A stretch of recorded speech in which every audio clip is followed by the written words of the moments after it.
지금 현재 우리나라에서는 이 재생에너지를 갖다 하지 말아야 된다라고 하는 지구상의 모든 이유를 싹 다 모아갖고 반복해갖고 이야기를 하다가 드디어 우리는 OECD 국가 중에서 가장 후진적인 그런 재생에너지의 그런 나라가 되어버렸고요. 뭐 화학이다 불경기다 뭐 이런 차원이 아니라 지금 이거는 지구의 물질적 유한성 안에 과연 우리의 이런 기업이 지속 가능할 수가 있느냐, 전혀 새로운 각도를 우리에게 지금 요구를 지금 하고 있는 이러한 측면이다라고 저는 그렇게 보고 있어요.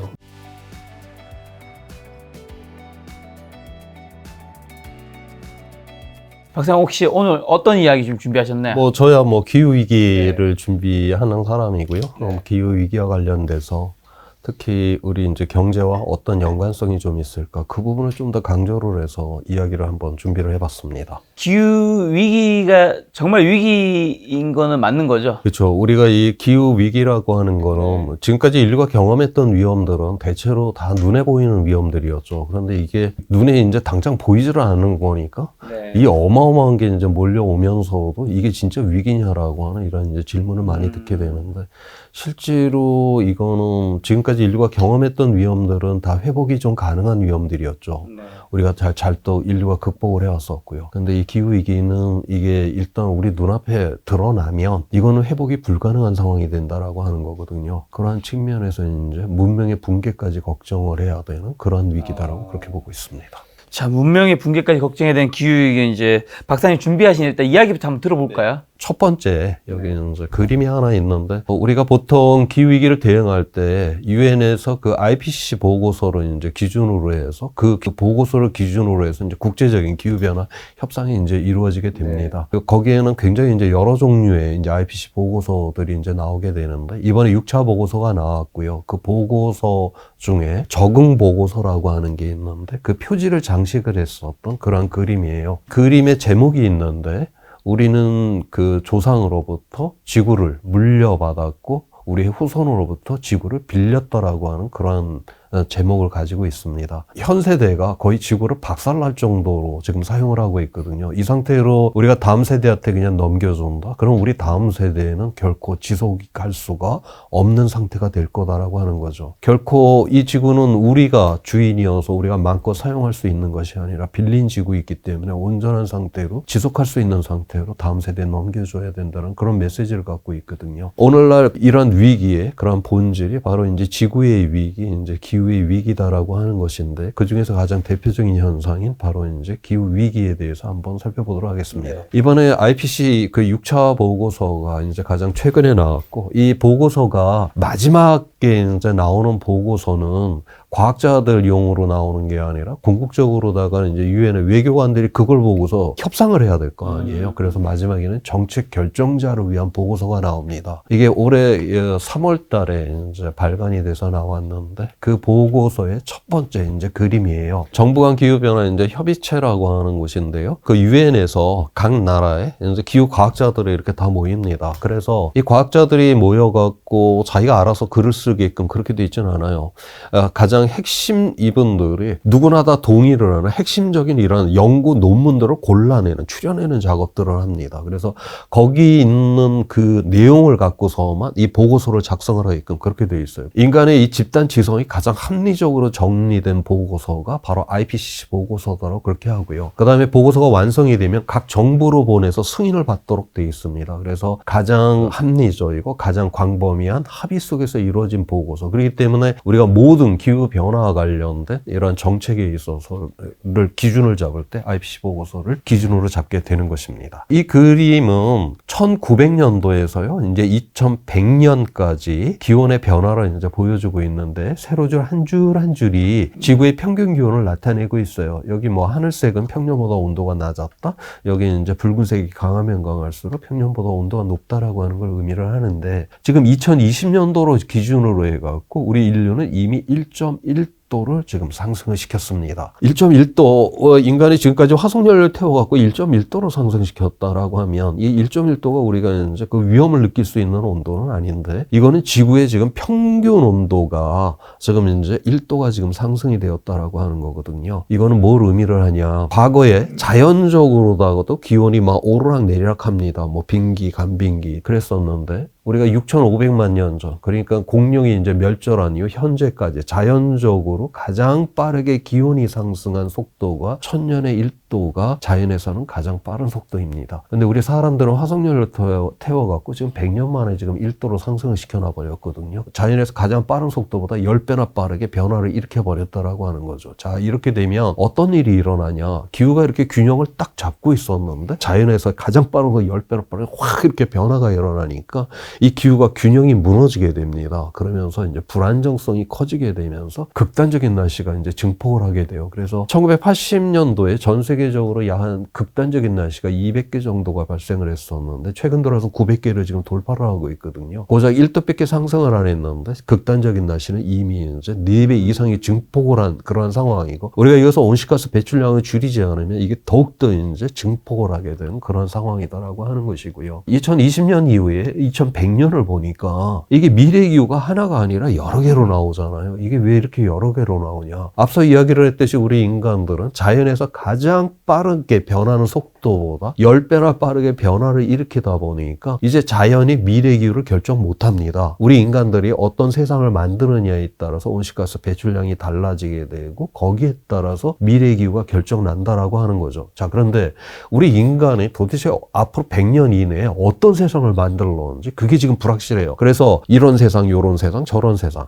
우리가 그러한 미래 시나리오다라고 하는 거를 만들어냅니다. 그래서 이번에 IPCC 6차 보고서의 미래 시나리오를 갖다가 SSP 시나리오다라고 그렇게 부르고 있어요. 여기서 SSP5라고 하는 시나리오는 지금보다도 전 세계가 경제 성장을 하기 위해서 더욱더 매진을 하는 경우입니다. 그러는 경우에 금세기 말에 지구 평균 기온이 5도까지 상승하게 될 거다라고 그렇게 전망을 하고 있어요. 그 다음에 SSP3 시나리오는 오늘날과 같은 이 세상이 훨씬 더 가속화가 되는 이런 세상을 의미하거든요. 그러면 유엔에서는 오늘날과 같은 이 세상을 어떻게 특징 짓냐? 경쟁사회라고 특징 짓고 있어요. 그래서 나라 간의 경쟁이 심하고 우리 사회 안에서도 경쟁이 대단히 심하죠. 그래서 각자 도생으로 나홀로 살아남기 위해서 이렇게 분열적으로다가 우리가 계속 내달려가게 된다. 그러면 금세기 말에 한 4도까지 올라가게 될 거다라고 그렇게 전망을 합니다. SSP2 시나리오를 우리가 중간 시나리오다라고 그렇게 부르고 있어요. 이거는 뭐하고 비슷하냐면, 우리가 기후변화를 이제 막기 위해서 2015년에 유엔에서 파리기후 협약을 맺었죠. 그래서 지구 평균 기온 상승을 2도 이내로 막기로 했는데, 여기에는 전 세계 대부분의 나라가 이 파리기후 협약에 다 가입을 했죠. 가입을 하게 되면 꼭 해야 되는 게 뭐냐. 앞으로 우리나라는 기후위기를 막기 위해서 온실가스 배출을 얼마큼 줄이겠습니다라고 국제적으로 약속을 하게끔 돼 있어요. 그 약속된 거를 100% 다 수행을 했다. 그러면 지구 평균 기온 상승을 2도 이내로 막냐? 아니다라고 하는 거예요. 그거 다 지켜도 3도까지 지금 올라가게 될 거다. 그렇게 보고 있습니다. 그래서 지금 대한민국이 줄이겠다고 국제적으로 약속한 것보다 앞으로 더욱더 줄이라고 하는 이런 압박을 받을 가능성이 대단히 크다라고 하는 것이고요. 그 다음에 여기 SSP1 시나리오라는 하는 게 있죠. 이게 지속 가능한 미래를 말합니다. 그래서 1.5도나 2도를 갖다가 우리는 막아야지만이 지속 가능성이 있다라고 하는 거예요. 이 시나리오에는 배출량을 줄이는 이것만 있는 게 아니라요. 여기에는 모든 사회적, 경제적인 요인이 다 들어갑니다. 뭐 인구, 그 다음에 빈곤율, 그 다음에 불평등의 그 수준, 뭐 그 다음에 공공의 교육의 투자, 보건 투자, 그래 모든 미래를 다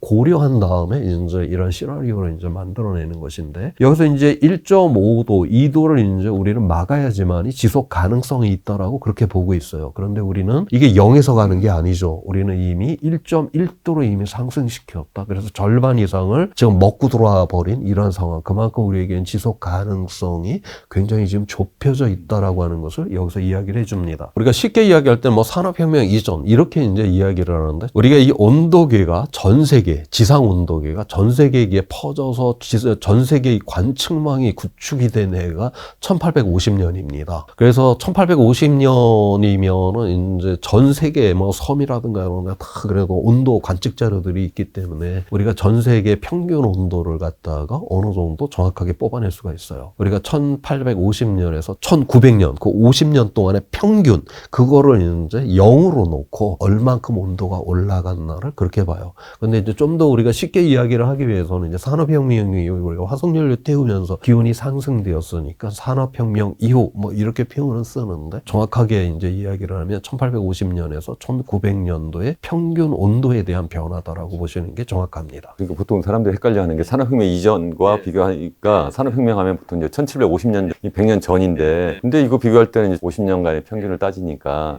사실은 100년, 150년 정도 전과 비교를 하는 거라고 우리가 이해를 하면 더 좋을 것 같습니다. 그렇죠. 우리가 1750년에서 1850년은 그때가 또 소빙기예요. 자연적으로 온도가 약간 낮았던 그런 때이기도 하고요. 본격적으로 전 세계적으로 화석연료 태우기 시작한 건 실제로 또 1850년 이후부터 이제 일어났던 일이기 때문에 그렇게 기준을 잡습니다. 우리가 이제 1.1도라고 하는 거 제가 아까 뭐 간략하게 설명을 했는데 1.1도를 이제 쉽게 이제 좀 한번 이해를 하기 위해서 이 1.1도는 고속도로에서 우리가 한 시속 한 110km를 가속 페달을 밟았다라고 생각을 하시면 돼요. 우리가 110km에서 사고가 나면 큰 사고가 나잖아요. 그렇지만은 우리가 고속도로에서 110km면 그래도 정상 속도로 달린다라고 하잖아요. 지금 현재 전 세계 여기저기에서 간헐적으로다가 뭐 기후 위기가 지금 일어나고는 있지만 아직 지구 전체 차원에서는 아직까지는 그래도 기후가 정상의 범주에 있다라고는 볼 수 있다라고 하는 것이죠. 자, 그런데 우리가 앞으로 1.5도까지 기온을 상승시켰다. 시속 한 150km 가속 페달 밟아버린 거예요. 그 다음에 2도까지 상승을 시켰다. 시속 한 200km 가속 페달 밟아버린 거고 2도도 막지도 않아갖고 3도까지 이걸 올려버렸다. 시속 300km 밟았다라고 하는 거죠. 우리가 고속도로에서 시속 300km는 이건 죽음을 의미하는 그런 속도잖아요. 그렇기 때문에 우리가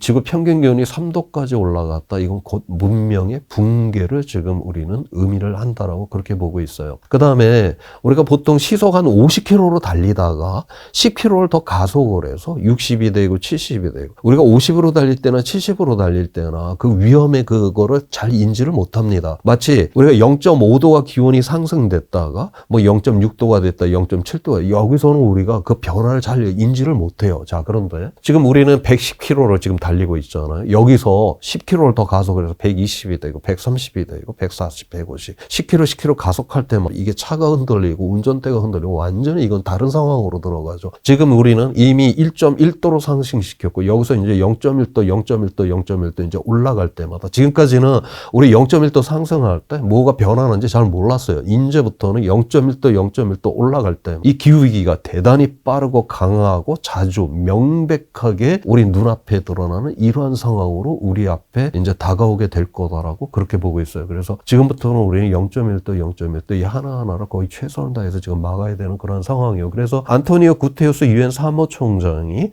바로 우리는 기후 지옥을 향한 고속도로에서 가속 페달을 밟고 있다라고 하는 이런 표현이 나온 이유가 또한 바로 여기에 있는 것입니다. 이게 이렇게 선형으로 높아지는 게 아니라 이제 연구 보고서를 보면 이렇게 이제 그렇죠. 기하급수적으로 이제 높아지니까 더더욱 문제인 것 같습니다. 이게 이제 궁극적으로 뭐 식량의 문제가 일어난다든가 물의 문제가 이게 기하급수적으로 우리 눈앞에 이제 드러나게 되는 이런 세상을 의미하니까 굉장히 겁나는 세상이죠. 그 다음에 이번에 정책 결정자를 위한 이 보고서에서 또 하나 이 그림에서 지금 강조하고 있는 거는 지금 1950년도에 태어난 사람은 지금 10년 동안 0.12도의 기온 상승을 경험을 했어요. 그 다음에 1980년에 태어난 사람은 10년 동안 0.19도의 기온 상승을 경험했다라고 하는 거죠. 다시 말해서 나이가 어리면 어릴수록 이 기후 위기가 점점 가중이 된다라고 하는 것이에요. 그래서 이제 이 문제를 이제 해결을 하려고 하면 2050년도에 탄소 중립에 도달을 해야 되고 2도를 막으려고 하면 2070년이면 탄소 중립에 도달을 해야 되죠. 여기서 우리가 이제 탄소 중립 이거는 우리가 화석연료를 전혀 안 쓰는 세상 이런 세상 우리가 만들 수는 없어요. 그런데 화석연료는 얘는 뭐 썼다 하면은 이산화탄소는 나오는 거니까 되니까요. 그런데 그러면 우리가 나무를 많이 심어서 광합성을 통해서 얘를 흡수를 시켜버린다라든가 아니면 공학적인 방법으로 내보낸 걸 다시 그대로 다 흡수를 시켜서 우리가 사람이 더 이상은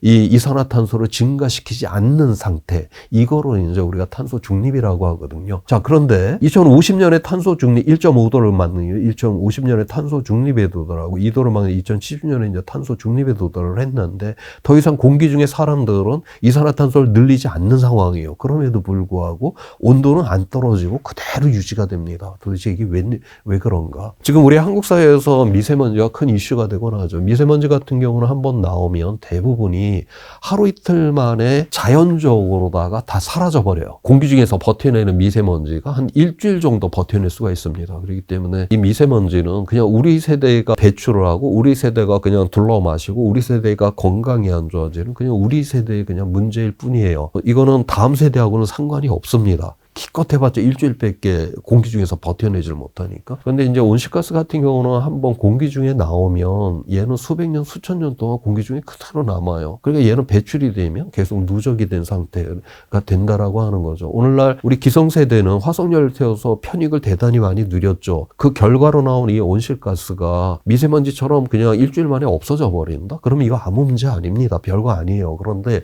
얘는 나와갖고 없어지지 않고 차곡차곡 누적이 돼갖고 우리 다음 세대한테 넘겨지게 된다라고 하는 거죠. 그러면 우리 다음 세대는 우리가 누렸던 편익은 하나도 없이 이 위험만을 그대로 고스란히 안고 그거로 이제 처리를 해야 되는. 그래서 이러한 세대 간의 정의롭지 않음의 문제가 있다라고 하는 거를 이번에 IPCC 6차 보고서 정책 보고서 가장 첫 번째로 그 문제를 지금 지적을 하고 있는 것입니다. 이러한 위험 자체를 갖다가 우리가 이제 그대로 둘 수는 없죠. 그래서 이제 2015년에 파리기후 협약을 맺었어요. 물론 이것도 이제 다시 갱신을 해야 되는 상황인데 현재는 파리기후 협약 체제를 유지를 하고 있습니다. 이 내용을 보게 되면 1.5도, 2도를 막으려고 하니까 온실가스 배출량 자체를 줄여야 되겠죠. 그래서 우리가 저감을 해야 된다, 완화를 해야 된다, 그런 표현을 쓰고요. 어차피 지금 간헐적이긴 하지만 여기저기서 기후변화가 지금 일어나고 있잖아요. 뭐 식량의 문제, 뭐 보건 문제, 뭐 물 문제, 뭐 도시 문제에서 이런 것들이 일어나는데 일어난 거고 어떻게 합니까? 빨리 그거는 그 결과에 대해서는 적응을 해야 되겠죠. 그래서 위험의 원인은 저감을 시켜버리고 위험의 결과에 대해서는 적응을 한다.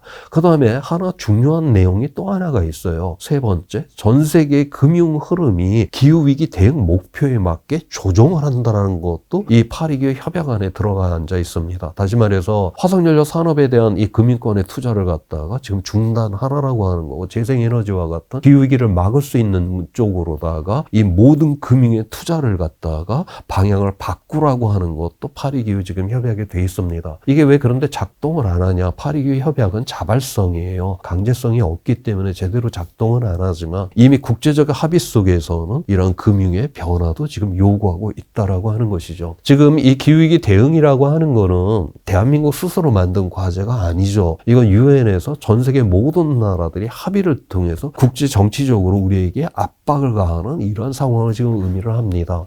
그 다음에 이제 이게 주류 경제에서도 지금 그 참여의 전제 조건 자체가 참여의 전제 조건으로 지금 이제 기후 대응을 요구를 하죠. 재생에너지 100%로 물건 만들어야지 취급한다. 이미 지난 5월 달인가요? 독일의 자동차 회사들이 우리나라 자동차 부품 회사 보고 재생에너지로 물건 만들지를 않았으면 이거 우리 취급하지 않는다. 그 다음에 애플이라든가 이런 모든 대기업도 지금 2030년이면 RE100 100% 실시하겠다라고 이미 다 통보 다 돼 있고. 그 다음에 탄소국경 조정제도. 지금 유럽 같은 경우는 이산화탄소를 1톤을 배출을 하면 약 10만 원 정도의 기업이 비용을 내야 되죠. 그런데 우리는 우리의 기업을 보호한다라고 하면서 한 10,000원만 내면 되게끔 그렇게 이제 만들어놨죠. 그랬더니 바로 이제 유럽연합이 이걸 갖고 우리에게 이제 시비를 거는 거죠. 자기네는 10만 원 냈는데 니들은 10,000원 갖고 10,000원 내고 물건을 만들었다고 나머지로 관세를 때리겠다. 이게 이제 이 관세를 맞아가면서 수출한다. 그만큼 이제 가격 경쟁력을 잃는다는 거고.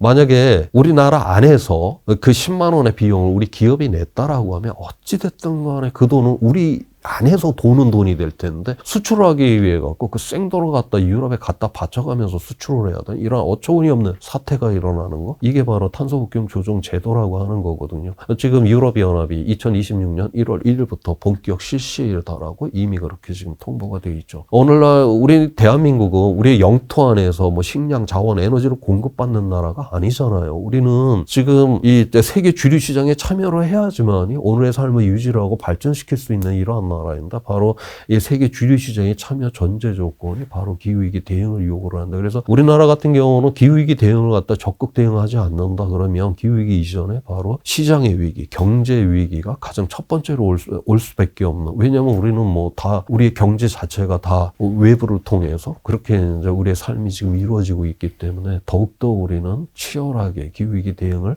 해야 될 필요가 있다라고 하는 것입니다. 자, 그래서 우리가 이제 여기 첫 번째 이 저감, 온실가스 배출량을 줄이는 거에 대해서 한번 살펴보도록 할게요. 먼저 우리가 2050년에 1.5도를 막기 위해서 탄소 중립에 도달을 해야 되는 거야. 이게 이제 유엔의 이제 기본의 기준인데 그렇게 하기 위해서는 현재 온실가스 배출량을 갖다 2050년까지 여기 하늘색 라인을 따라서 이만큼 이제 줄여 갖고 와야 됩니다. 굉장히 이제 많이 줄여야 되는데 지금 2050년이니까 앞으로 30년 후니까 지금부터 연구개발 열심히 해서 뭐 에너지 효율 높이고 에너지 전환하고 뭐 열심히 해야 되겠죠. 자, 그런데 그럼 30년 후에 저 목표만 하나만 저렇게 유엔에서 던져놓고 있냐? 그렇지가 않아요. 지금 이거는 2030년에 중간 목표가 하나가 있습니다.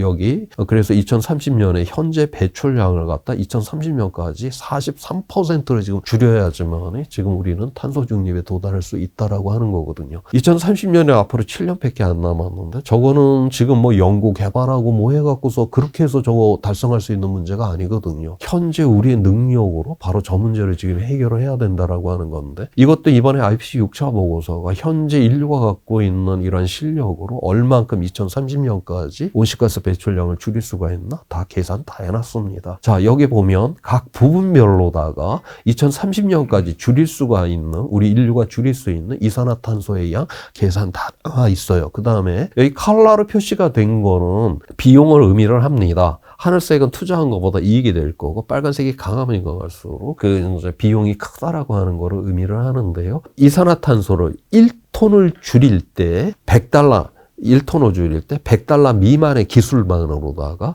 다 이제 여기 그거를 $100 미만의 기술로 1톤을 줄일 수 있는 그것만을 갖고 다 이렇게 모아갖고 더해봤더니 현재 배출량을 갖다 절반을 줄일 수가 있다라고 지금 그렇게 이미 IPCC는 계산을 해놨습니다. 다시 말해서 우리 인류는 돈이 없고 기술이 없어서 2050년 탄소 중립에 도달 못하지는 않는다라고 딱 그렇게 지금 이렇게 분석을 해놓은 것이죠. 그러면서 이 IPCC 보고서에 이런 문장이 하나 들어있어요.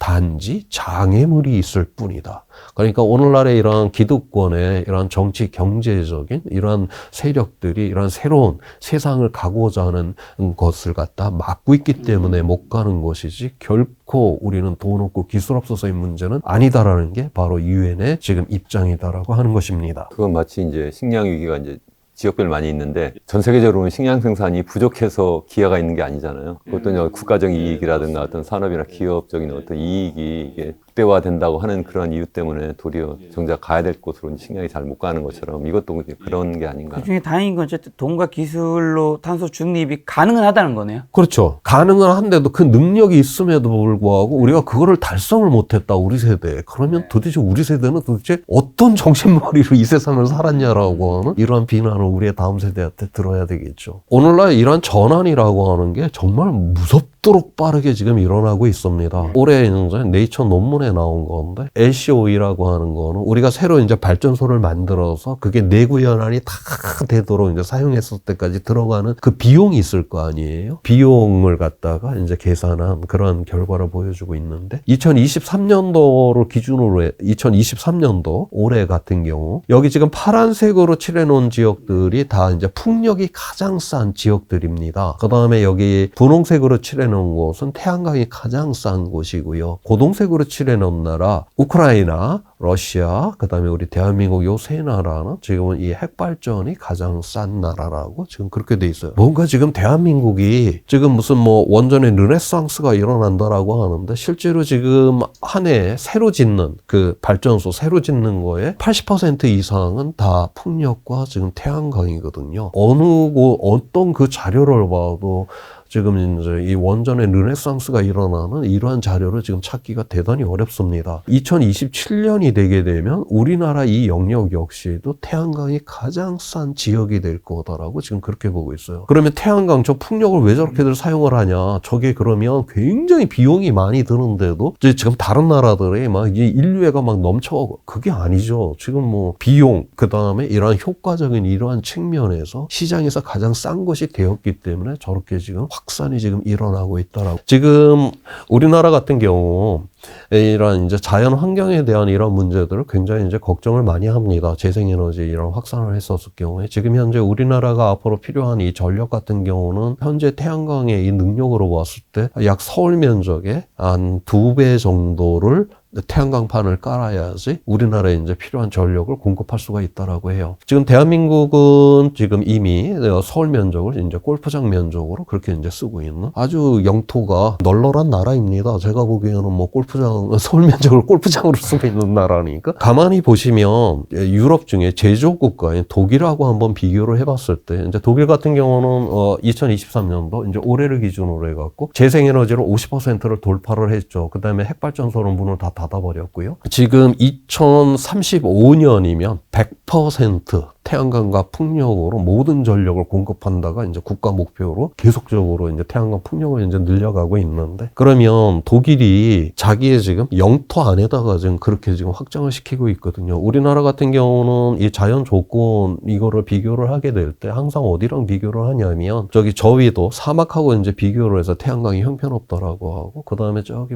북극의 바람 센 데랑 비교를 해갖고 풍력이 형편없다라고 이야기를 해요. 독일이 우리보다 위도가 15도나 저 위에 가 있는 나라죠. 태양광으로 따지면 대한민국은 독일에 비하면 천국인 그러한 나라입니다. 그 다음에 이 풍력이 독일보다 약한 건 사실이에요. 그런데 지금 현재 대한민국의 해상 풍력은 굉장히 괜찮다라는 모든 자료가 지금 그렇게 나와 있어요. 국제적인 자료들이. 그래서 실제로 뭐 울산이라든가 뭐 전라도라든가 저 인천에 지금 해상 풍력 단지를 만들고 있는데 다 외국계 지금 자본들이 다 들어와서 지금 구축들을 하고 있습니다. 그들이 지금 뭐 외국 자본들이 지금 뭐 봉사활동하려고 우리나라에다 지금 풍력 단지 만드는 건 아닐 거거든요. 그런데 저는 우리나라 지금 보면 뭐 공공의 건물, 공공의 주차장, 그다음에 철도변, 도로변, 그다음에 저수지, 호수, 뭐 이거 다 설치 가능합니다. 우리 그런 거 다 해놓고 그 다음에 뭐 어디 뭐 땅이 모자란다라든가 우리 그 다음에 그건 따져야 될 문제라고 보고 있고요. 그 다음에 태양광 같은 경우, 패널 같은 경우 저게 무슨 뭐 오염 물질이다 그러는데, 만약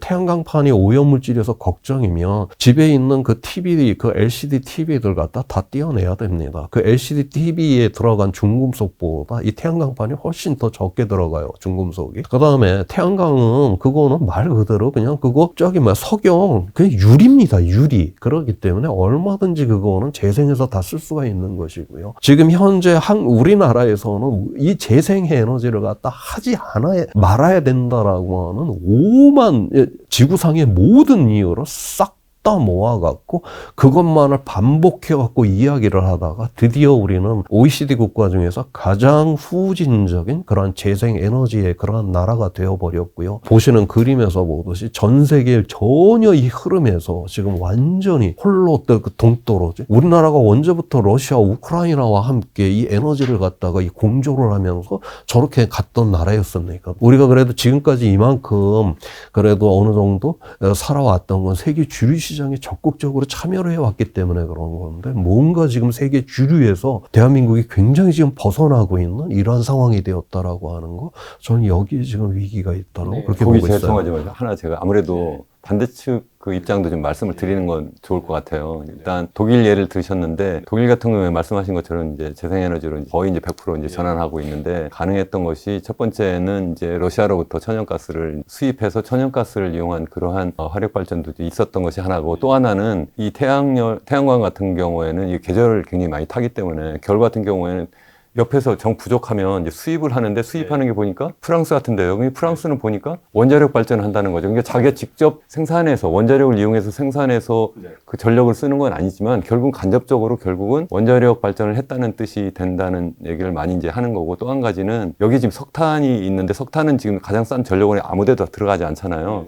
근데 우리나라는 사실 제일 많이 지금 발전원으로 쓰는 것이 사실 석탄이잖아요. 그러니까 제일 먼저 사실 없애야 될 것이 사실 석탄 발전이에요. 그걸 없애면서 그게 자연스럽게 태양광이 됐던 뭐 풍력이 됐던 뭐 이런 식으로 가야 되는데 도리어 지금 화력 발전도 계속 늘어나고 있으니까 지금 우선 그거부터 지금 급하게 처리해야지만 당장 미세먼지도 없애고 뿐만 아니라 이제 그게 바로 우리 인류가 같이 노력하는 그런 어떤 기후위기를 대처하는 것이 아닌가 그런 생각을 많이들 하거든요. 일단 뭐 독일 이야기를 하셨으니까 지금 현재 그 우크라이나 전쟁 이후에 그 다음에 또 이 프랑스가 이 몇 년 동안 계속적으로 좀 가뭄이 대단히 심했습니다. 그런데 이제 알다시피 프랑스의 그 원전들이 다 이제 강옆에 이제 배치들이 다 돼 있고요. 이거는 물이 제대로 공급이 안 되면 원전을 다 작동을 못 하죠. 그래서 실제로 재생에너지를 그렇게 많이 생산한 지금 독일로부터 오히려 전력이 프랑스로 다 넘어가는 그 원전으로 그렇게 안정적이다라는 게 아니죠. 원전에서 결국 그 가뭄으로 물 공급이 안 되니까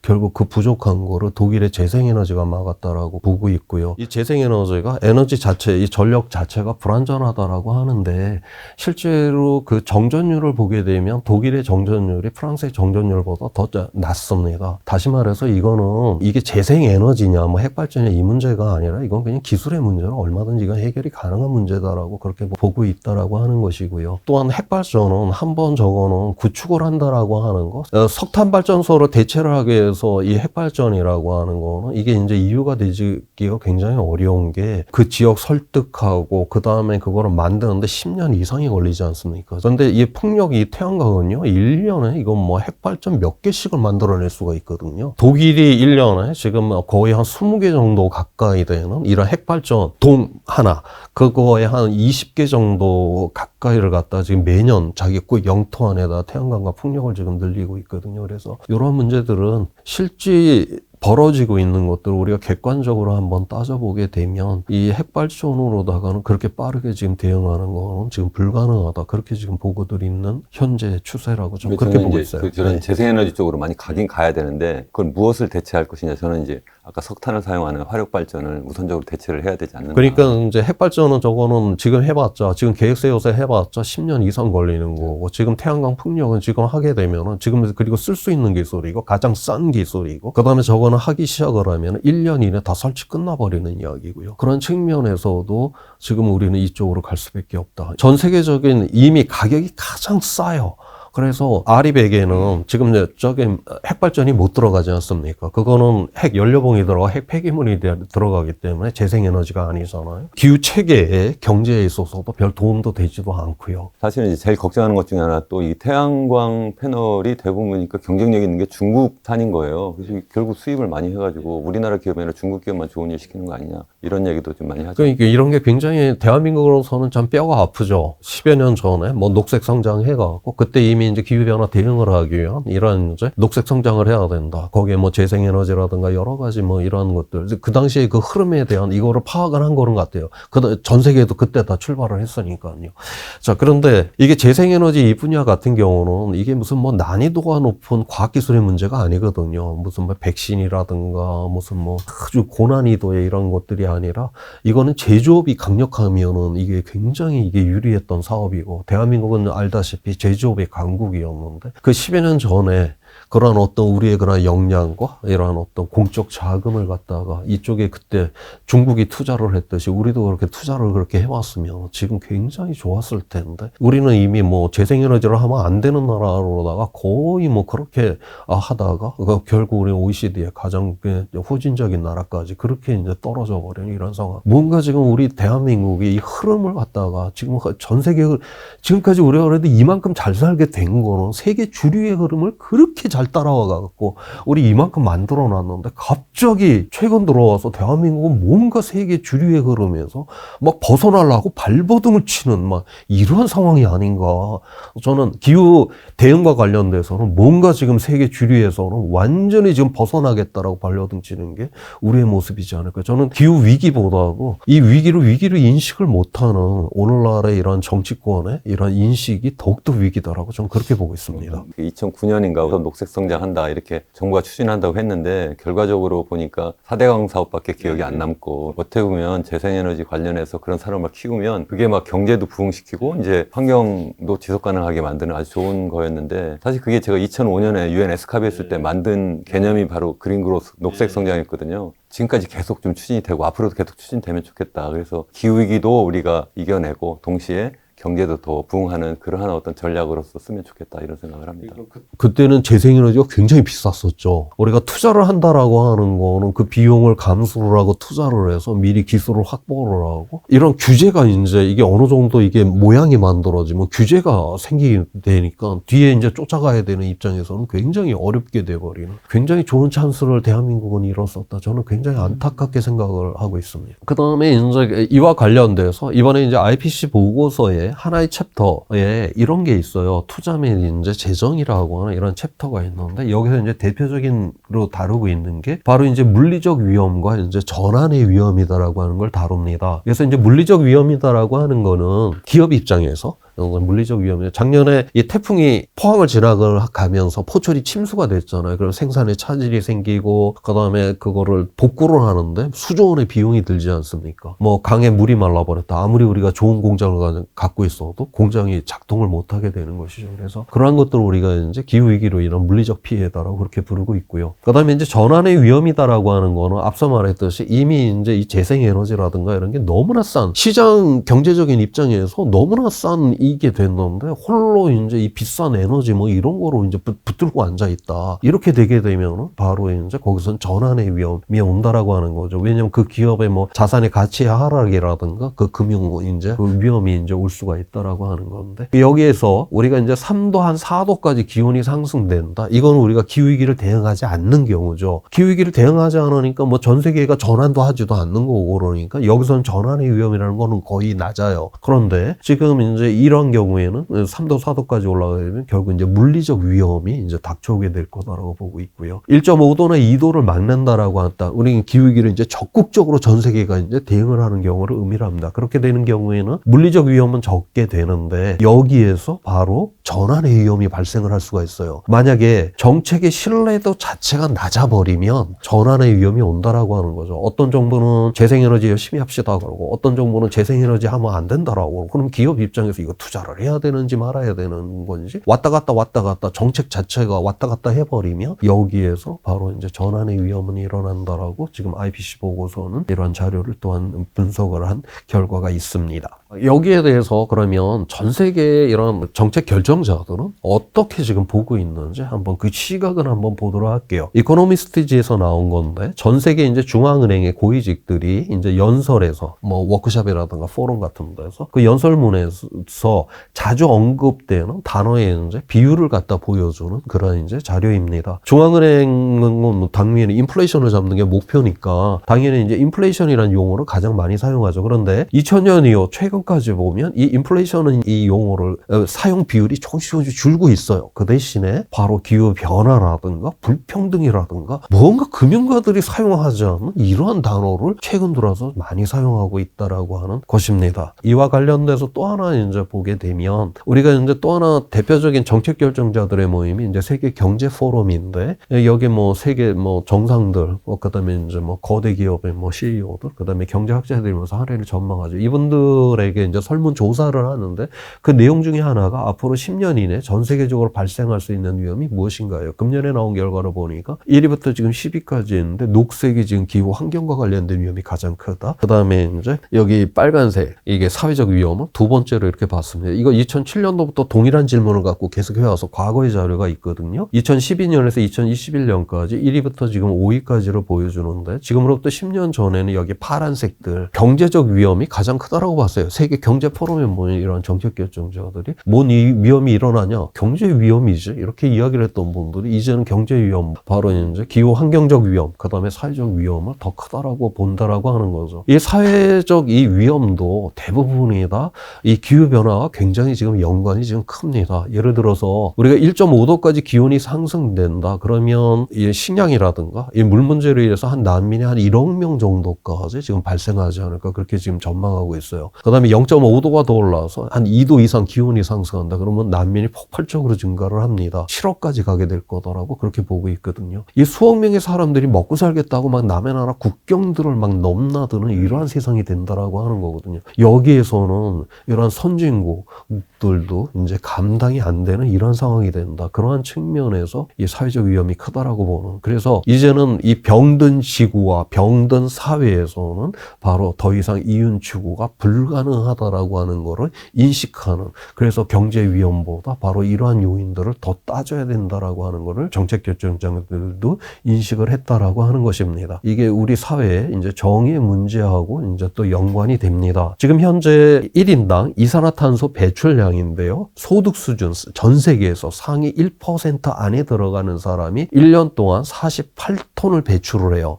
이산화탄소를. 그런데 전 세계 절반인 사람, 가난한 사람, 절반인 사람은 0.6톤을 배출을 합니다. 75배 차이가 나요. 뭔가 지금 극단적인 지금 불평등이 있다라고 하는 거를 여기서 지금 보여주고 있죠. 소득 수준 상위 10% 안에 들어가는 사람이 전체 온실가스에 그래서 거의 한 절반 정도로 지금 배출을 하고 하위 절반인 사람, 가난한 사람은 고작 지금 10%만 지금 배출을 하고 있는데 지금 상위 요 10% 안에 들어가는 사람들이 뭐 많이 줄이라는 것도 아니에요.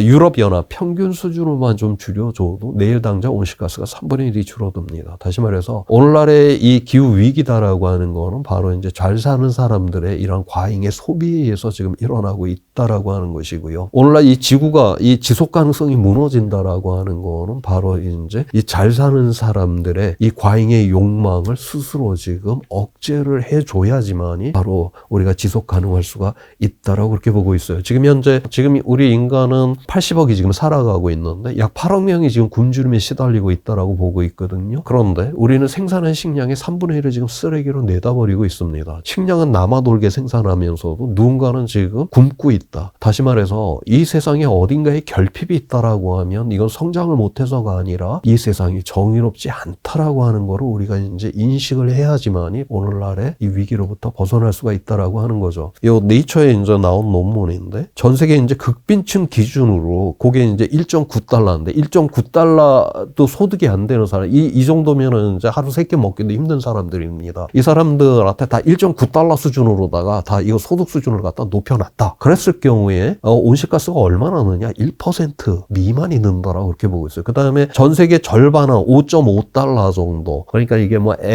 초등 교육이라도 보내고 기본적인 이제 삶을 살 수 있는 그 수준. 세계 이제 한 40억 명 절반의 사람을 갖다 다 5.5달러 수준으로 하루에 이 정도로 이제 생활 수준을 높여놨다. 그러면 전 세계 배출량이 18% 증가를 한다라고 그렇게 보고 있어요. 이 18%는 우리가 에너지 효율을 높이고 에너지를 좀 절약을 해서 이거 충분히 그냥 금방 달성할 수 있는. 그래서 결코 가난한 사람들이 경제 성장을 하게 이렇게 아프리카 사람들이 잘 살게 되면은 끝장나는 거 아니야? 이런 말을 하는데 그거는 결코 그렇지는 않다. 항상 이거는 잘 사는 사람들의 과잉의 욕망의 문제이고 정의를 통해서 이건 해결을 해야 된다라고 그렇게 이야기를 만 한다라고 하는 거로 바로 이 네이처 논문에서 지금 보여주고 있는 것입니다. 배출도 이제 정의롭지 않지만 이제 그 결과로 이제 기후 위기가 이제 심화됐을 때 누가 더 피해를 많이 입느냐 결국은 부자보다는 가난한 사람 이런 것도 이제 문제가 되는 거죠. 그렇죠. 이 IPCC 보고서에서는 바로 이제 기후 회복력 개발이라고 하는 거를 제시를 합니다. 여기 이제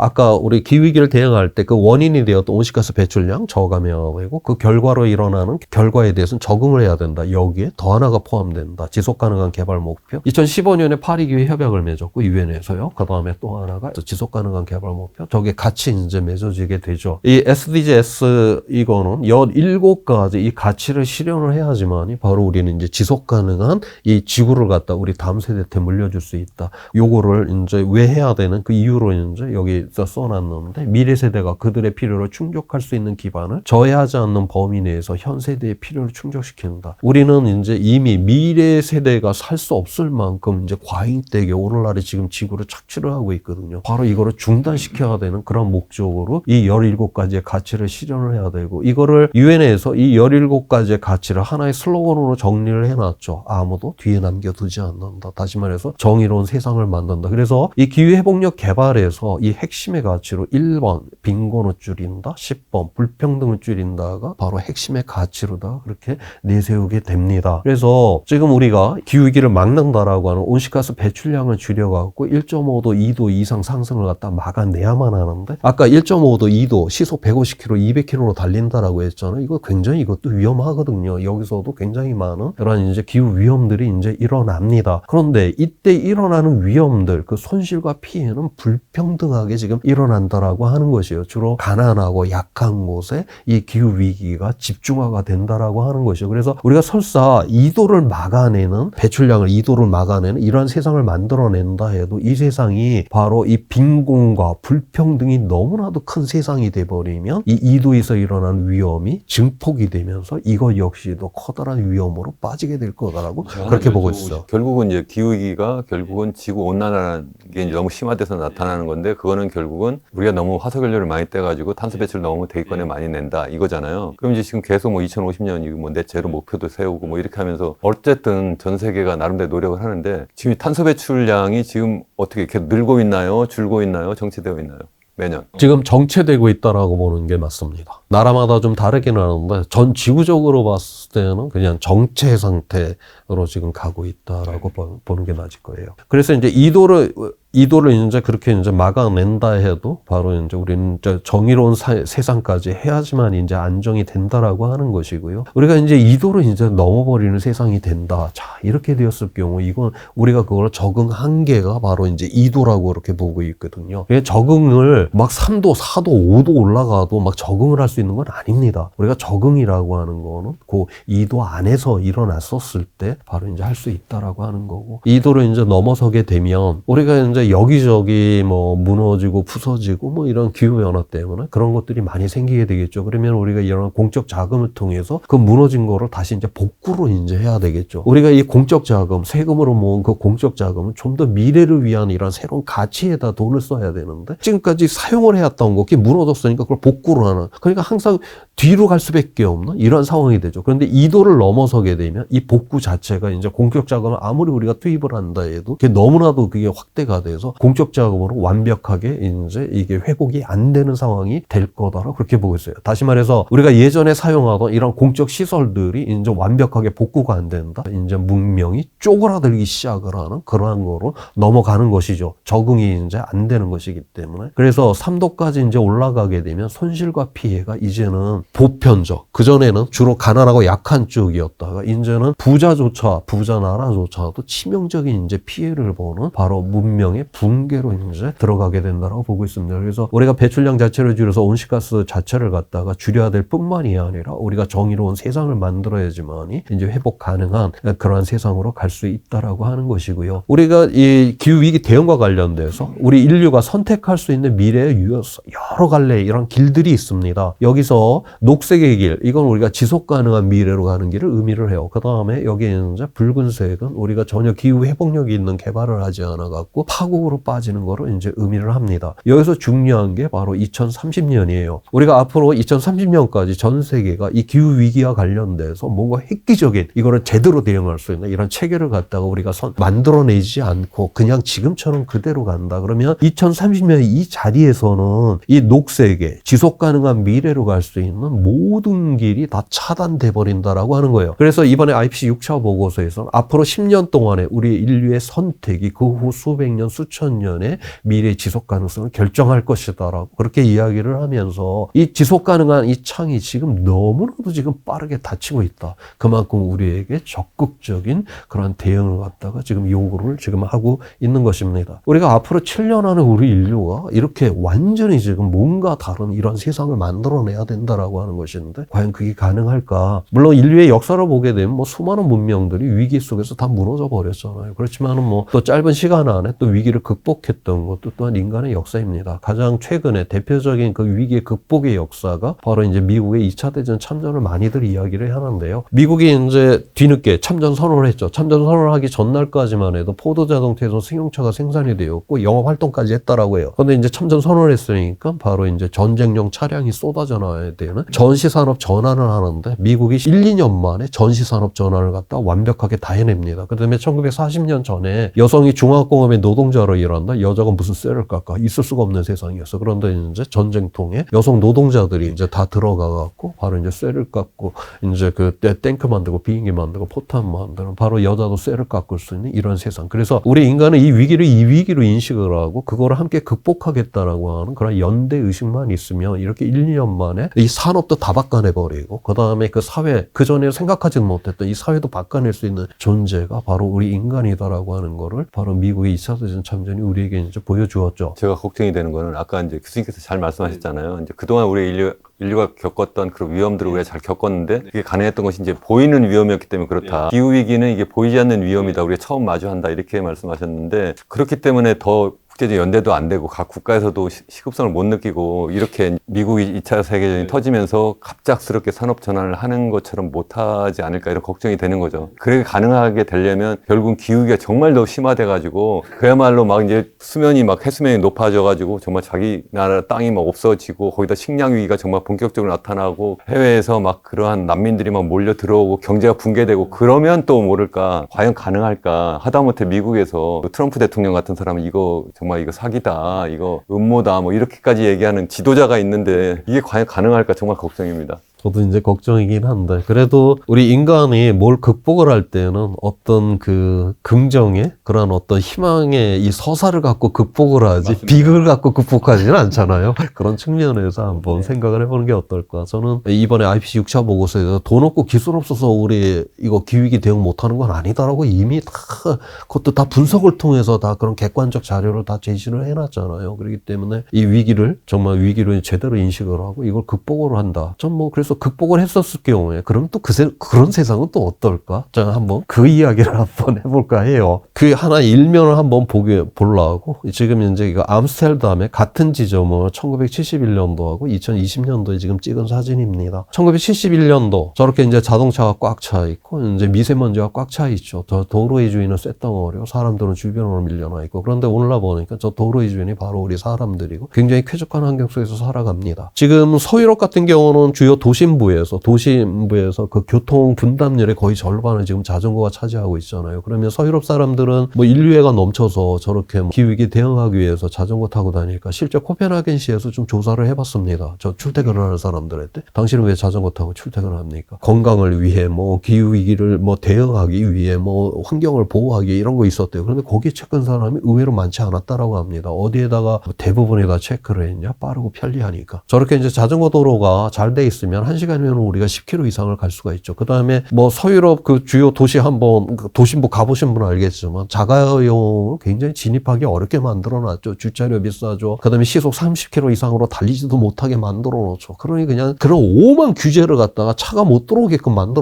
그런 규제들을 다 해놨으니 그러니까 그냥 자전거 타고 가는 게 더 빠르고 편리할 수밖에 그렇게 만들어 놓는 바로 이러한 것들, 이러한 시스템들. 저는 궁극적으로 사람이 선에서 선택을 하는 게 아니라 바로 우리가 제도와 시스템이 그냥 저게 빠르고 편리하니까 선택하게끔 만들어주는 거. 그러한 측면에서 바로 오늘날 기후위기에 바로 이러한 정치가 대단히 중요하다라고 저는 그렇게 보고 있습니다. 이와 관련돼서 이제 그 네이처에 또 하나 이제 논문이 있는데요. 이 공유지, 우리가 말하는 그 뭐 공기라든가 뭐 바다라든가 숲이라든가 뭐 강이라든가 하천. 또 이런 것들은 누구 개인의 것이 아니라 우리 모두의 것이죠. 마찬가지로 이제 저수지도 우리 모두의 것인데 바로 이제 그 하버드 대학교하고 예일 대학교의 연합 연구팀에서 바로 이제 저수지를 갖고서 이제 그 사람들을 모아서 시뮬레이션으로 실험을 한 거예요. 각 사람들이 이제 쓸 수 있는 그 물의 몫을 이제 나눠주고 이 사람들이 과연 다음 세대를 위해서 자기의 몫을 얼마 띄워놓는가 그거를 한번 본 그런 이제 실험입니다. 봤더니 거의 참여한 사람의 68%는 그래도 다음 세대를 위해 갖고 자기의 몫의 일부를 띄워놓더라는 거예요. 근데 이제 32%는 뭐 그거 다음 세대를 위해 뭐 띄워놔 그냥 내 세대에 그냥 다 쓰고 말지 이런 마음을 품더라는 거죠. 그 상태로다가 그냥 그 물을 갖다 유지를 했더니 4세대 만에 저수지물이 싹 다 말라버렸다라고 하는 거예요. 10명 중에 우리는 7명은 이타성이 그래도 있는 사람들인데 결국 10명 중에 3사람이 이기적인 사람에 의해서 이 저수지물은 싹 다 말라버렸다. 그 다음에는 또 어떤 실험을 하냐면 다음 세대 남겨줄 목을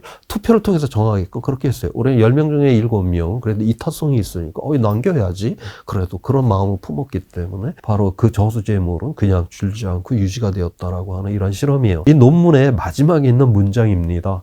많은 시민은 공익을 위해 기꺼이 희생할 준비가 되어 있다. 그들이 그렇게 할 수 있도록 도와주는 제도만 있으면 된다. 오늘날 우리가 이 기후위기를 대응한다라고 하는 거 바로 각자의 이런 선함을 요구를 하는 거 이건 물론 각자에겐 그건 또 중요하고 또 가치 있는 일이기도 해요. 그럼에도 불구하고 궁극적으로다가는 바로 기후위기를 대응한다는 건 이에 맞는 바로 제도와 시스템을 갖다가 만들어내는 것 여기에 초점이 있다라고 보는 거예요. 그래서 유엔에서도요 지금 이제 각 사람이 해야 되는 일들 10가지를 지금 제시를 해놨습니다. 거기에 목소리를 내라. 그래서 기후운동에 참여를 해라. 그 다음에 2번 정치적 압박을 가라. 결국 제도를 만들어라고 하는 거 아니에요. 정치가들이 이런 제도를 만들게끔 이만큼 유엔조차도 이러한 어떤 제도 이러한 정치적 참여에 대한 거를 갖다 강조를 하고 있는 것입니다. 마지막으로 뭐 오늘 우리 IPCC 이야기를 굉장히 많이 했는데 이게 이제 가장 마지막에 나온 정책 결정자를 위한 이 IPCC 6차 보고서의 표지를 지금 보여드리고 있습니다. 이 표지의 이제 사진이 대한민국 사진이 여기 이제 떡 붙어버렸어요. 이게 몇 년 전에 기상청 이제 사진전에서 당선이 됐던 그 사진인데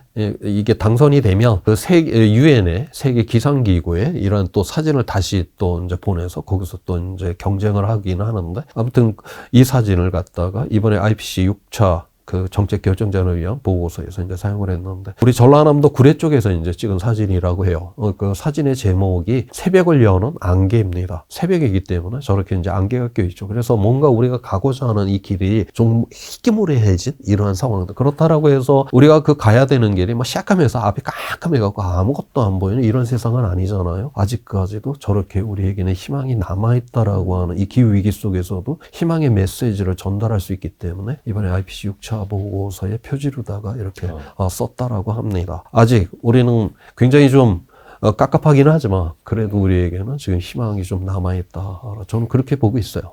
이제 뭐 전반적인 내용을 잘 설명을 해주셔가지고 아마 시청자분들께서도 기후위기에 대한 보다 실상을 잘 알고 내가 어떻게 되겠다 생각을 하시긴 할 텐데 좀 더 구체적으로 그렇다면 우리나라는 어떻게 해야 되지? 그리고 또 개인은 어떻게 해야 되지? 뭐 이런 것에 대해서 관심을 가져야 된다고도 말씀하시고 또 이제 행동을 해야 된다고 하셨는데 구체적으로 우리나라는 현재 지금 어떻게 하고 있고 또 어떻게 해야 된다고 생각하시는지. 그러니까 우리나라 같은 경우는 배출량에 있어서 그 책임으로부터 이제 벗어나기가 굉장히 어려운 나라.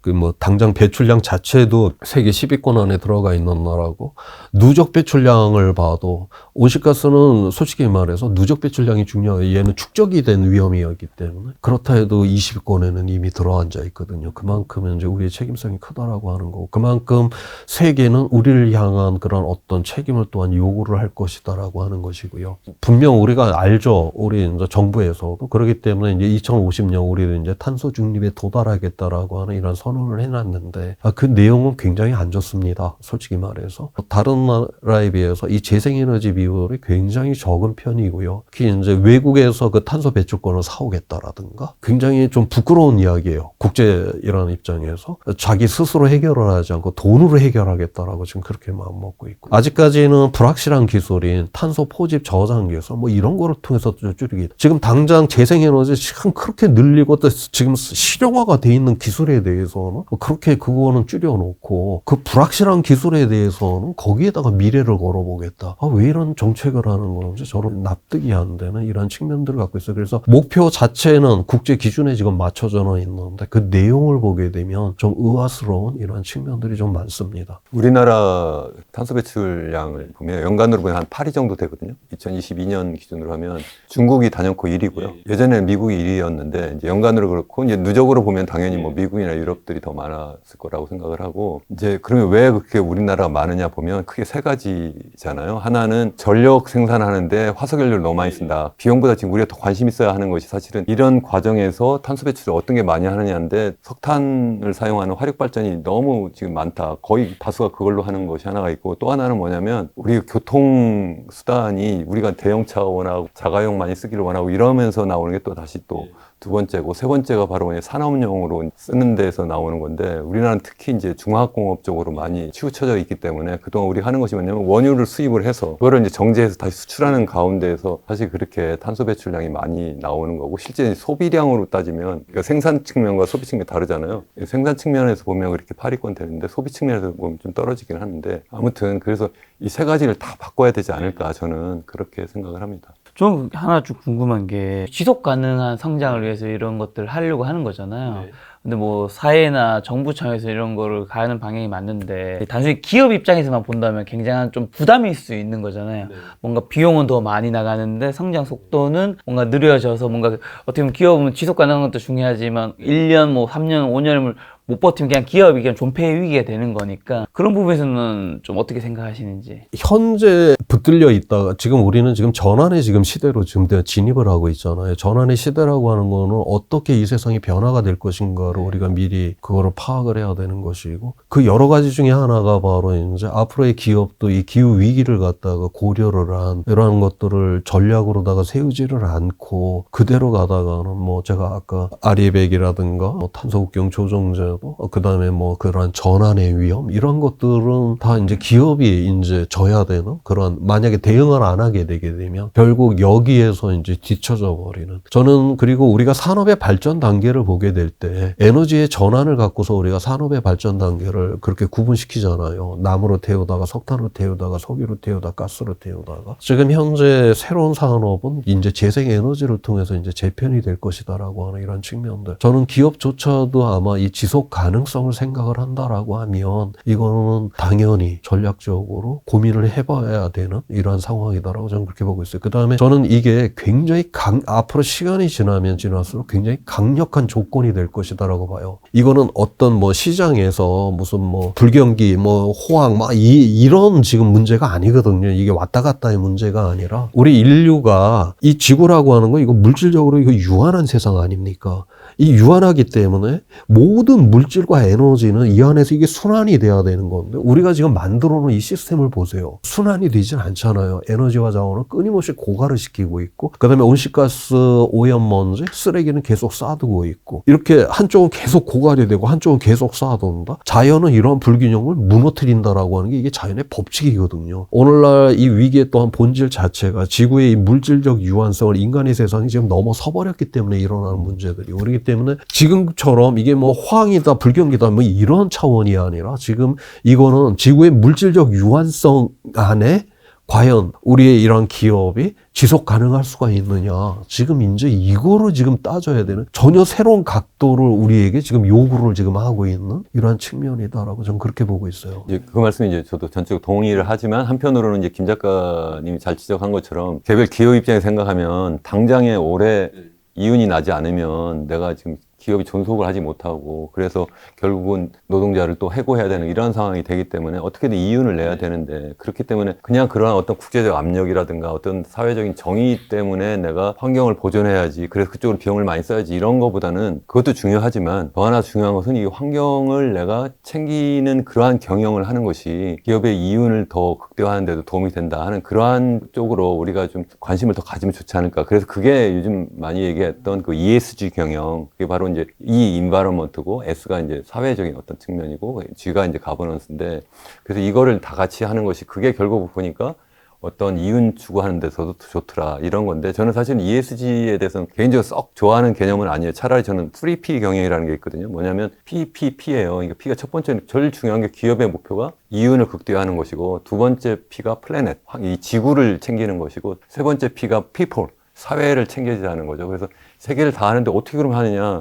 저는 이 두 개씩 윈윈하는 걸 찾아보자는 거죠. 어떻게 이윤을 극대화하면서 환경을 보존하는 그러한 경영을 할 거냐, 어떻게 이윤을 극대화하면서 포용적인 그런 고용이나 아니면 어떤 경영 활동을 할 거냐, 뭐 이런 식으로 해서 하는 그런 어떤 새로운 어떤 경영 전략을 좀 추구하면 좋지 않을까 이런 생각을 합니다. 그러면 근데 기후위기 속에서도 잘 만들어가기 위해서 우리가 어째 성장하는 분야가 있을 텐데 어떤 그 성장하는 분야가 이제 김 작가 팀이 재테크 채널이니까요. 어떻게 돈이 되는 영역도 있을 텐데 어느 분야는 앞으로 무조건 성장할 수밖에 없어서 더 많은 인프라가 설치되고 그런 것들이 될까요? 지금 뭐 재생에너지는 지금 거의 폭발적인 이 상황에 들어갈 거다라고 보고 있고, 그 지금 제가 오늘 제시는 안 했지만은 IPCC 보고서에서도 지난 10년 동안 2010년 이후에 이제 재생에너지가 전 세계 평균으로 잡았을 경우에 태양광 같은 경우는 85% 가격이 떨어졌고 지금 이제 풍력은 50% 가격 떨어졌다라고 보고 있고요. 그 설치량이 기하급수적 그게 이제 그렇게 떨어진 이유가 모든 기술의 혁신이 다 에너지 쪽은 이쪽에 지금 다 들어와 있고요. 그러다 보니까 에너지 효율 자체가 이제 굉장히 높아지고 있고, 그 다음에 기하급수적으로 설치량이 이제 늘어나고 있는데, 근데 이 IPCC 보고서에서는 지금까지의 변화는 거의 워밍업 단계라고 그렇게 보고 있어요. 앞으로 이 변화는 어마어마한 이 변화가 일어나게 된다. 이미 지금 최근 들어와 갖고서는 제가 앞서 이야기를 했지만 새로 우리가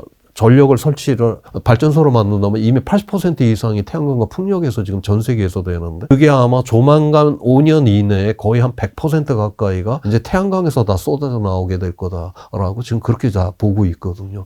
그만큼 이러한 전환들이 일어나는데, 중국 같은 이런 태양광 이런 것들이 완전히 이제 우리가 오히려 이제 수입을 해갖고 와야 되는 이런 입장들, 참 우리가 그런 건데, 과연 우리가 여기서 이러한 어떤 경쟁력들을 어떻게 우리가 이걸 잡아가느냐. 자동차도 중국이 갑자기 전기차를 갖고서 이제 기존의 이런 메이커들을 다 이거 막 넘어서 버리는 막 이런 상황이 지금 그만큼 하루가 다르게 지금 이게 변화가 일어나는, 중국이 재생에너지를 먹었을 뿐만이 아니라 이제 자동차를 먹고 들어오지 않습니까? 전기차를 갖고서. 이런 어떤 전환에 뭔가 우리가 이런 새로운 미래 혁신과 관련돼서 지금 대한민국이 뭘 팍 지금 잡고 있는 게 없는 이러한 상황들. 이거는 정말 우리나라 정치권, 경제가 정말 다 이거 함께 모여서 이거는 뭐 이건 정치적 이건 정파성도 다 떠나가고 정말 이제 대한민국은 정말 진지하게 좀 고민을 해야 될 시점 아닌가. 지금 이렇게 모든 것이 뒤처지고 있는 이 상황 속에서 어떻게 대한민국이, 아니 이거는 우리가 발전은커녕 지금 유지하는 것도 어렵지 않나? 지금 그런 위기감을 느낄 정도로. 이번에 북경에 가니까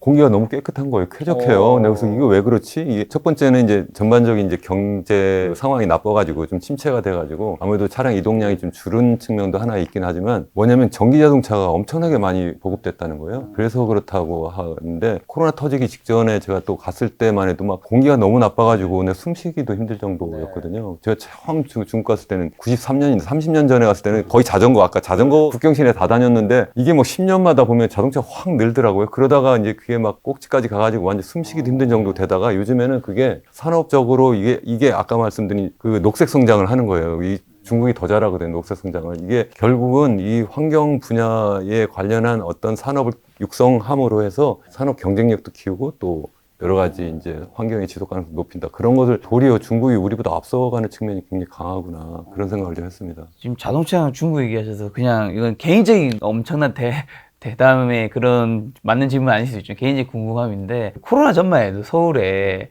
때때로 미세먼지가 너무 심한 날이 많았잖아요. 어떤 분들은 자동차 배기가스가 너무 많아서 그러니까 자동차 덜 타자고 얘기하신 분도 있었고, 아니면 중국에서 너무 많은 개발을 하니까 그게 넘어와서 이렇게 서울에 미세먼지가 여의도가 잘 보이지도 않고 했는데, 실제로 서울에 미세먼지가 많은 날은 왜 그랬던 건가요? 그 미세먼지 배출량이라고 하는 거는 날마다 그렇게 뭐 들쑥날쑥이 심한 게 아니죠. 거의 이제 일정하게 배출이 되는데, 어떤 때는 농도가 평소에 한 10배 이상이 되면서 이제 고농도 사례가 되면서 이제 난리가 나지 않습니까? 다시 말해서 그게 날씨 때문에 그런 거거든요. 날씨요? 고기압이 딱 걸려갖고 공기가 빠지지를 않고 안정화가 딱 돼 있으면, 그러면은 이제 그게 이제 누적이 돼갖고 그 농도가 이제 한 10배까지 올라가서 그렇게 이제 위에 굉장히 이제 난리가 나죠. 그런 때는 또 중국의 영향이 있었던 거긴 한 건가요? 없는 건가요? 중국에 그런 영향이 있을 때가 있어요. 그거 특히 고농도 사례 때 특히 제가 보기에는 고농도 사례 때 중국에서 이제 들어오는 그런 이제 경우들이 있습니다. 보통 중국에 이제 자동차 배기가스, 이제 질산화물 같은 경우는 지속성이 굉장히 그거는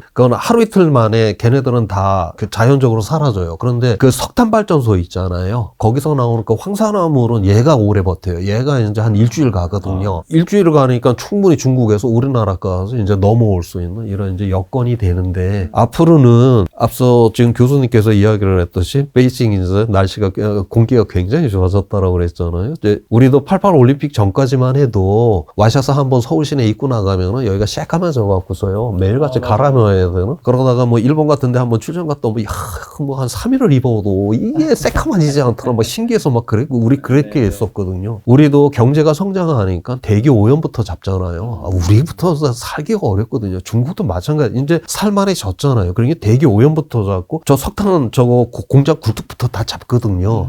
이제 중국한테 우리가 손가락질할 게 거의 아마 이제 없어질 거예요. 근데 그건 제가 약간 의견이 좀 다르긴 한데 북경이 특히 그런 거고요. 적어도 여기 공산당 그 헤드쿼터 본부가 있는 여기만은 깨끗하게 하라 이런 측면이 있다고도 하더라고요. 그래서 주변에 있던 산업 그런 공장 시설 다 주변으로 밖으로 내보내고 지난번 이제 올림픽 때도 그런 면도 좀 있고요. 또 하나 아까 그 이제 과연 국내적 요인이냐 아니면 중국 요인이냐 이거 가지고 계속 논란이 있었는데 평상시에는 어쩌면 한국의 국내적 요인이 더 클 수 있어요. 왜냐면 이쪽 서해안 쪽으로 엄청난 그런 화력발전 시설이 있어가지고 그게 있는데 근데 심하지 않은 거니까 큰 신경 안 써도 되잖아요. 문제는 이제 정말 막 앞도 안 보이고 막 숨도 쉬기 힘들어가지고 마스크를 써야 되는 황사 마스크를 써야 되는 그때에 어떤 요인이 심하냐면 그때는 중국 요인이 더 심하다. 이건 사실은 사실이잖아요. 그래서 중국 요인이 그러니까 경우가 다르다는 거죠. 그러니까 심하다라고 하는 그렇다라고 해서 절반을 넘지는 않아요. 양을 굉장히 큰 부분을 그 절반 가까이를 차지한다는 건 맞는 말인데 그렇다라고 해서 뭐 중국에서 다 넘어와서 그렇다는 건 그건 우리나라에서도 배출량 굉장히 미세먼지 굉장히 많은 나라에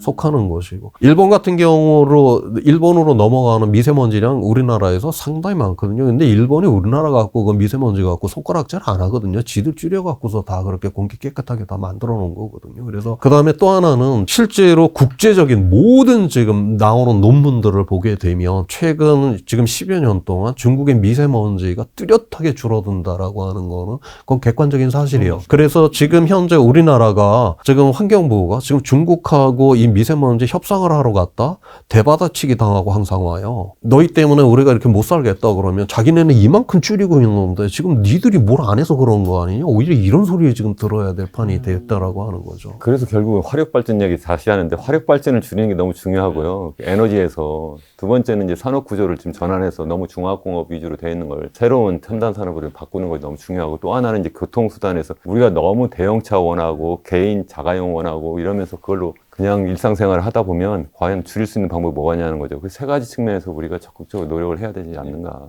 오늘 박사님 이제 기후위기 관련해서 나와주셨는데 저희 시청자분들에게 마지막으로 꼭 하시고 싶은 말씀이 있다면요.